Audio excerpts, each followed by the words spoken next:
Sat Narkoba Polres Asahan menangkap 2 kurir narkoba di Asahan, Sumatera Utara. Polisi terpaksa melepaskan tembakan agar pelaku tidak melarikan diri. Amankan senjata. Ya, udah. Amankan senjata. Dari mobil para pelaku, polisi temukan 3 tas yang berisikan total 76 kg sabu. Barang haram ini dibawa dari Malaysia dan masuk ke Asahan melalui jalur tikus perairan Asahan. Biar disaksikan ada paket. Sabu tersebut akan dibawa pelaku ke kota Palembang dengan upah 3 juta rupiah per kilogram. Pelaku kemudian diboyong ke Mapolres Asahan guna penyelidikan lebih lanjut. Seluruh barang bukti disita polisi dan akan dimusnahkan setelah berkekuatan hukum tetap. Sementara kedua pelaku terancam hukuman seumur hidup atau mati. Dari Asahan, Sumatera Utara, Ulil Amri, iNews melaporkan.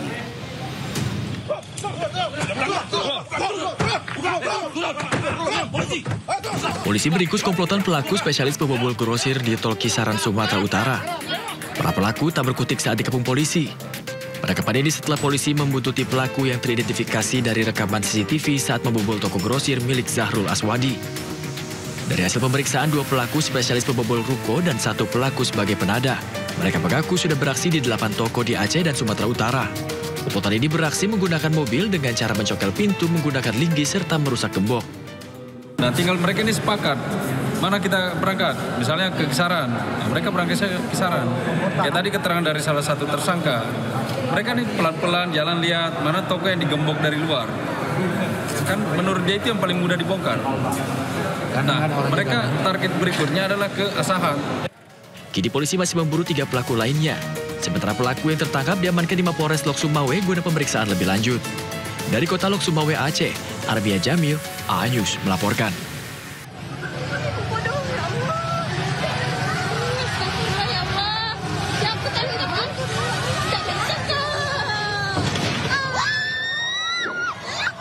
Seorang wanita lanjut usia berusaha menyelamatkan diri saat api melalap ruko miliknya di Pasar Baru, Kota Mamuju, Sulawesi Barat.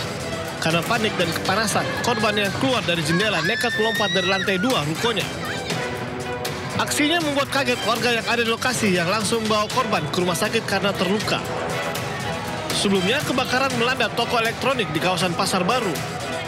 4 armada pemadam kebakaran dibantu armada dari Polda Sulbar dan Polres Mamuju dikerahkan ke lokasi. Petugas butuh waktu hingga 4 jam untuk memadamkan api. Ketinggian kebakaran loncat itu sampai ke bawah nggak sadar ini. Dari lantai berapa itu? Ambulans datang api. Di lantai berapa lompat itu? Lantai 2. Lantai 2. Perempuan ya? Nenek dengan siapa? Belum diketahui pasti penyebab kebakaran, namun diduga api dipicu hubungan pendek arus listrik. Sementara wanita lansia yang melompat dari lantai 2 rukonya masih menjalani perawatan di rumah sakit. Dari Mamuju, Sulawesi Barat, Fendi, iNews melaporkan. Sementara itu pemirsa, kebakaran meludeskan 20 rumah semi permanen di Kampung Duri Dalam, Duri Selatan, Tambora, Jakarta Barat. Diduga kobaran api berasal dari konsleting listrik di salah satu rumah kos.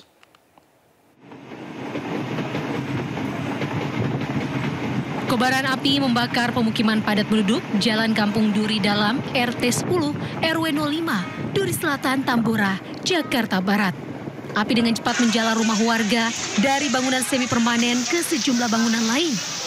Sejumlah warga dan petugas pemadam kebakaran berjibaku memadamkan kobaran api. Kobaran api ini diduga akibat korsleting listrik dari salah satu rumah kontrakan. Sedikitnya 20 rumah warga ludes terbakar api. Api berhasil padam berselang 1 jam setelah 25 unit mobil pemadam kebakaran Jakarta Barat diterjunkan ke lokasi. Beruntung tidak ada korban jiwa dalam insiden ini.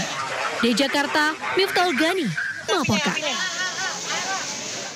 Puluhan kios penjual kayu bekas di Jalan Pasir Koja, Kota Bandung hangus terbakar. Banyaknya material yang mudah terbakar membuat warga panik.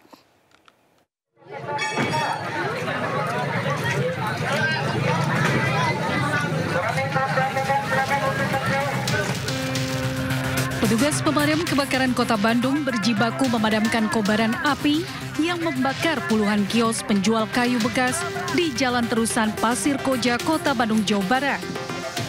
Peristiwa yang terjadi sekitar pukul 19 waktu Indonesia Barat membuat warga panik.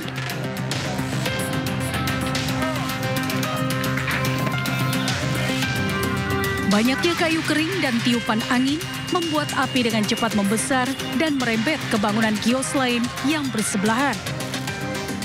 Menurut warga, api awalnya terlihat dari belakang bangunan. Meski api sempat membesar, namun tidak ada korban jiwa dalam peristiwa tersebut. Dari Bandung, Jawa Barat, Jupita Mailana, iNews melaporkan.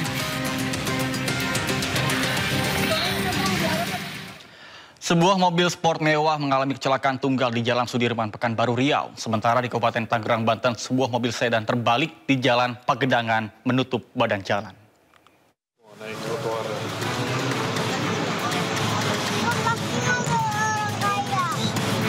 Sebuah mobil sport mewah alami kecelakaan tunggal di Jalan Sudirman, Pekanbaru, Riau, Selasa dini hari. Mobil ini naik ke pembatas jalan, kemudian menabrak pohon besar.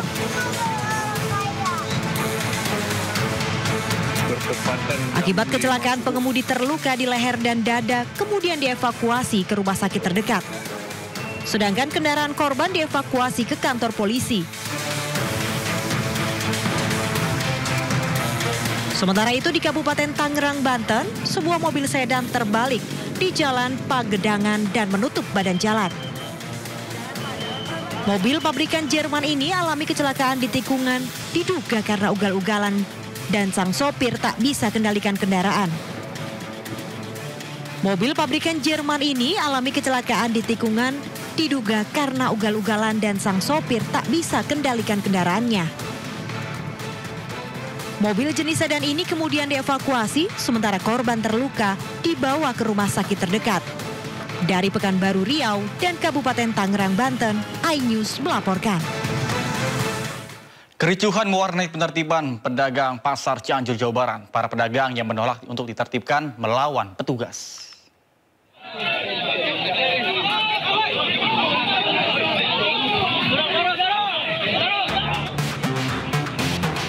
Aksi saling dorong terjadi antara puluhan pedagang pasar dengan petugas Pol PP area Bomero City, Kelurahan Solok Pandan, Kecamatan Cianjur, Kabupaten Cianjur, Jawa Barat, Selasa pagi.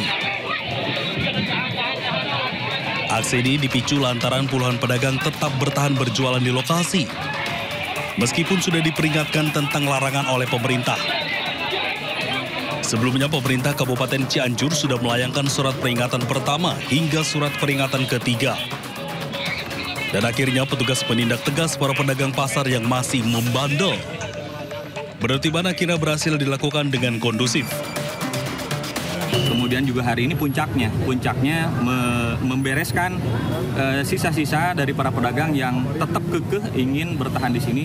Ya sekemampuan kita tertibkan dan alhamdulillah kita barusan kontrol semua dari atas bawah steril, tidak ada pedagang. Mudah-mudahan ini terus berkesinambungan, doanya.